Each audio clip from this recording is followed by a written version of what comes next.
All right, let's go ahead and get started today. A couple things to keep in mind.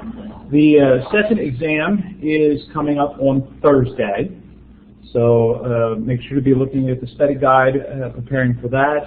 And then the next reflective essay is due a week from Thursday. So keep those two in mind. We're finishing up with Eastern religious traditions today. Particularly what I want to do is focus on places of commonality, places where we can, as Christians, dialogue with particularly Hinduism and Buddhism, although some of these ideas could be shared across the different religions that we talked about over the past couple of weeks. Now, first of all, I want to kind of do some comparison between Hinduism and Buddhism, and then also compare those two religions to the other two religions we've looked at, Islam and Judaism, and then talk about some places for commonality. So, in thinking about these religions, comparing Hinduism and Buddhism, we'll kind of hold off with the Jainism and Sikhism since they're smaller groups. Thinking back over the past couple of classes, what are some places where there are commonality between Hinduism and Buddhism? What are some things that are similar between these two religions?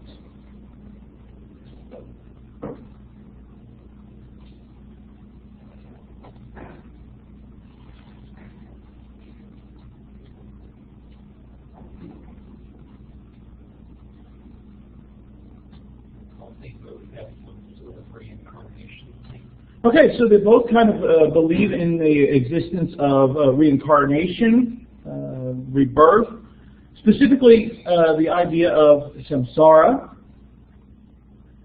And so both religions, kind of have this cycle of death and rebirth as a way of how they think the world works. Right? And so people are reborn, life after life. And out of that, both, of course, suggest that one of the main goals in life is this attempt to get out of samsara. The liberation is what you're trying to experience. And that, in a sense, liberation requires some sort of spiritual effort. It's not something that's going to happen naturally. It requires you to do something or be involved in something or discover some sort of truth, right? You can't accidentally be liberated from samsara in either of these religions. What's another place of commonality, another idea of commonality?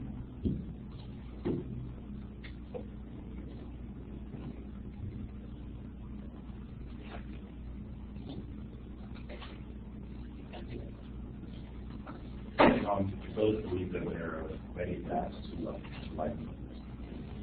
All right, so in both of these religions, there are multitudes of paths toward enlightenment, other options, right, towards experience that liberation.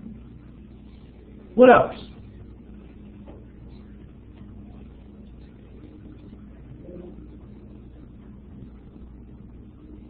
They believe in karma, basically the idea of life and death and the repeat of that. All right, so with samsara is this idea of karma. Right? The deeds have moral consequences. And this idea of this moral cause and effect. Now, we'll talk about this as one of the differences, right? They understand karma differently, but essentially this idea of what you do in this life affects your life, right? What you do affects what you will do. What you do affects what you will be. And somehow the karma in one life extends into the next life. Right? It's not something that is just focused on this idea only. A couple other places where there's some similarity. The idea of the importance of ethical action. Right action being important in both of these religions, which is not, of course, a surprise. It's probably, and we'll see that this is a commonality in other religious traditions as well. within both of these traditions, as in with most religions, there is a strong sense of there are some things, there are some actions, attitudes that are right, there are some that are wrong. Now, obviously, just as in every religious tradition, not everyone lives up to the standards, but the notion of a standard. And of course, within these traditions, ethics is very important to the idea of karma. And so this has an effect on your spiritual well-being. The final one I want to mention is the idea of illusion. Both of these traditions are based on the belief that reality, true reality, is not as it presents itself.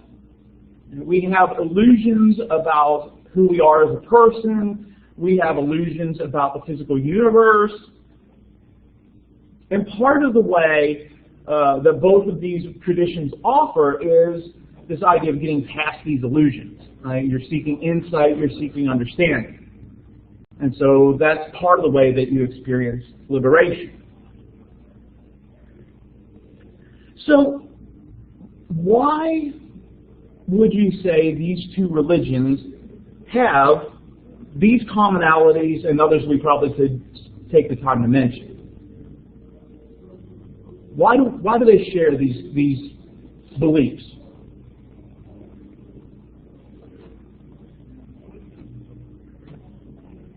Well, for one thing, they were both founded in the same area, so they're going to have they're probably all going to be raised with sometimes like the same stories that if you read through the church, you have little Bible stories and stuff that everybody knows. So they're going to have little things that they're all taught as their little children, regardless of the faith that or the natural good things. And so that would help shape the people within both. Yeah, this idea of this they're developing in this common region, right, India, which means also there's that common history. They're sharing the same types of historical events. Right, so there's a lot of similarity here as far as the place and the history. What else is a reason for the commonality here?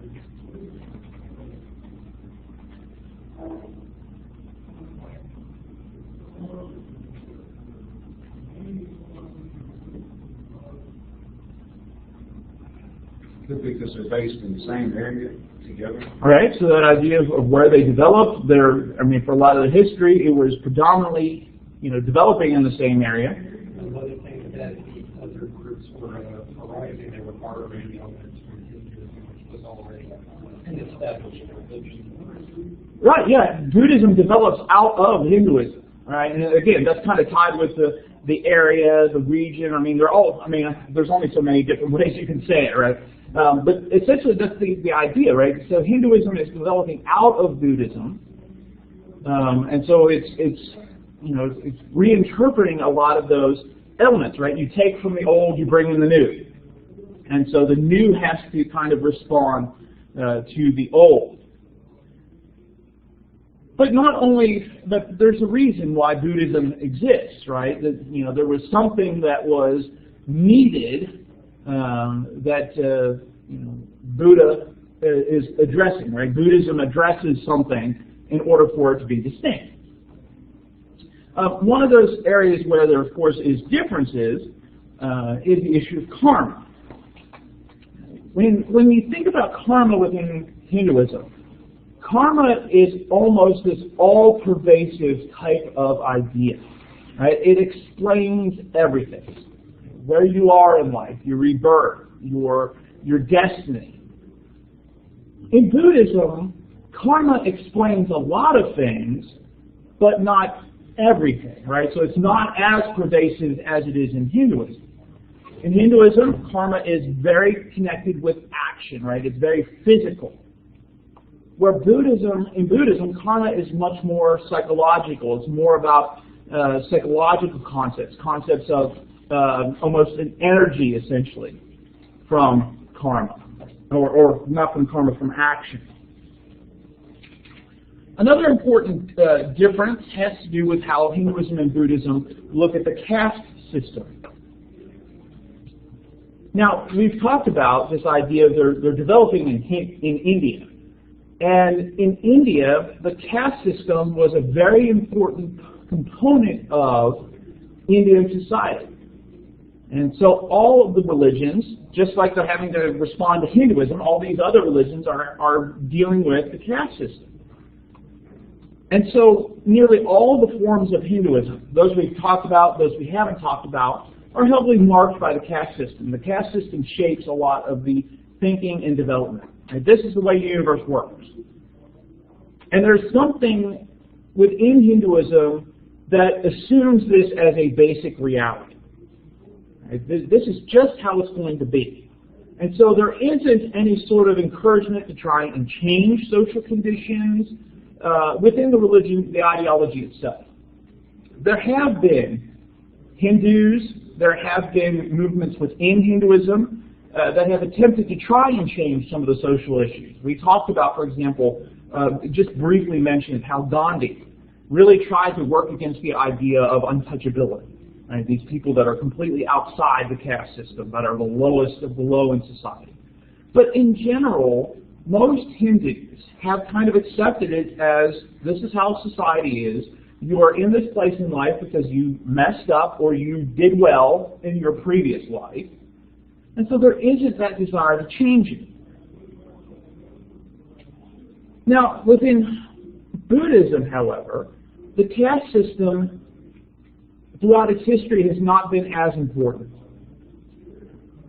Now, certainly for Buddhists in India, and remember for a while, Buddhism is predominantly just situated in India. And during that time, caste system would have been very important. It would have shaped a lot of who you were as a Buddhist. But as you travel to Japan, or China, and some of these other places where, yes, there is social stratification, right? There are the upper classes, there are the lower classes. But the caste system isn't as much of a part of society in those places. And so the Buddhism that develops in China, the Buddhism that develops in Japan, there isn't that as much of that heavy imprint of social stratification. And so Buddhism, it seems, is much more open to the possibility that anyone in any part of life can achieve liberation. You don't have to be at the top of social class. Which, of course, is kind of connected with the third point where there's difference, is the liberation. Within Hinduism, remember, there are a couple of different paths to liberation. There's the path of ritual, the path of ritual action. You perform sacrifices. You involve yourself in certain ceremonies. You perform certain obligations. Right? There's the path of insight reflected in the Upanishads. Right? You're looking for wisdom. You're looking for experiential insight. And then there's the path of devotion. Right? You give yourself to a deity. You worship a deity. You devote yourself to a deity. In Buddhism, however, liberation occurs based on, yes, insight, but it's insight from the Buddhist teachings, it's from meditation. And so in general, Buddhism has been, at least in theory, more philosophical. It's been about looking for ideas or wisdom, where in Hinduism, insight or the philosophical tradition is one small part of a diverse approach to liberation. And then finally, again, yes, we could probably come up with some other types of differences between the two. The notions of the self. Now, both Hinduism and Buddhism would say that as we live our lives, there's an experience of illusion that we have about ourselves. We don't truly understand ourselves. We're deceived to some extent. But within Hinduism, there is more of that notion of there is a concrete self. There is something that is you, right? Atman.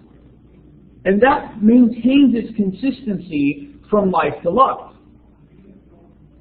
But within Buddhism, although there is that notion of the consciousness that comes from life to life, the Buddhist self is a composite self, right? It's made up of the physical body, the feelings, the will, the consciousness, the understanding.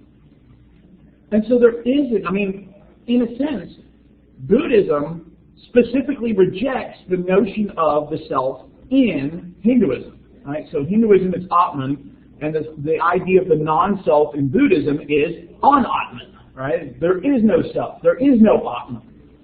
And so that's a direct rejection of that Hindu concept. Right? So that's another important point where they digress, or where they contrast. So if things like the region, the history, the culture of India are reasons for the commonalities, what kind of things do you think have led to these differences? Why do we see these differences in between Hinduism and Buddhism?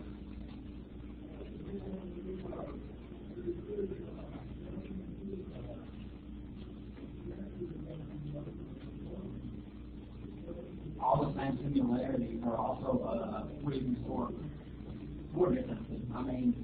You put two churches of different backgrounds in the same area, they're going to not physically fight, but they're going to fight over membership. They're going to fight over dominance within that area. Yeah, and when you think about it, in order to kind of justify being different in a space like this, you have to have something different. Right? And so we can talk about the innovation of the Buddha. Right? If you're going to say this is a new path, you got to have something new. Right? What is new about it? Right? And so this innovation of the Buddha, of others, is very responsible for a lot of these things. The taking the old and making it new. What other kind of things can you think of that would have been responsible for these differences?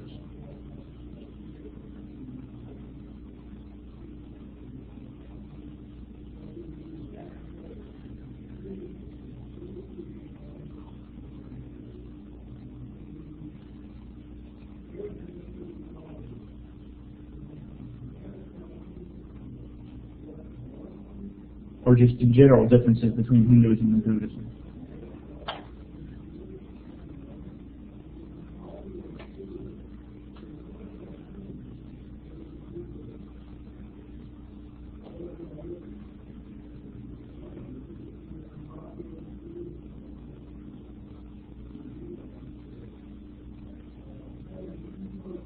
I think definitely for the caste system, I think you can just see by the nature of the culture that is the area that it's in can easily be differentiated. And the religion incorporates into the culture of the caste system. So I think that's just based on the culture of said area. Yeah, just as region is responsible or contributes to why there's similarity, the fact that Hinduism largely stays in India, but Buddhism goes to other places, is probably partly responsible for why you see these differences as it develops to address different issues in some of these different societies. And think about it as well, as a third reason for this, both of these traditions have very, very long histories. And so when you think about the small divergences that happen early on in their history, longer that goes, the greater those divergences become. Right? And so as you develop one little thing here and another little thing here, and as those things develop, they gradually move further and further apart. And so there's a variety of reasons, cultural differences, or cultural reasons, sociological reasons, that are leading to some very important differences.